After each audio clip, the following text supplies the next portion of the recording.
حلقتنا اليوم رونو تكشف عن الأسعار الجديدة لسانديرو الجزائرية. كشف موقع أوتوبيب المختص في أخبار السيارات نقلا عن مصادر مسؤولة من شركة رونو الجزائر عن أسعار سيارة داسيا سانديرو ستيبواي المركبة في مصنعها المتواجد في وهران. وكشف موقع أوتوبيب أن هذه الأسعار تخص السيارات التي سيتم تجميعها بشكل مؤقت بعد عودة نشاط مصنع رونو بعد تسريح القطع والتجهيزات اللازمة لإتمام عملية إنتاج حوالي 1000 سيارة.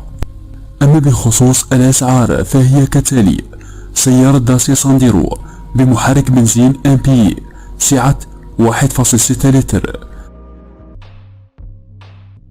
سيارة داسيا سانديرو بمحرك ديزل DC سعة 1.5 لتر. لا تنسى الصلاة على رسول الله في تعليق. المصدر موقع أوتوبيب. شارك هذا الموضوع مع أصدقائك ليصل إلى أكثر عدد من المشاهدين.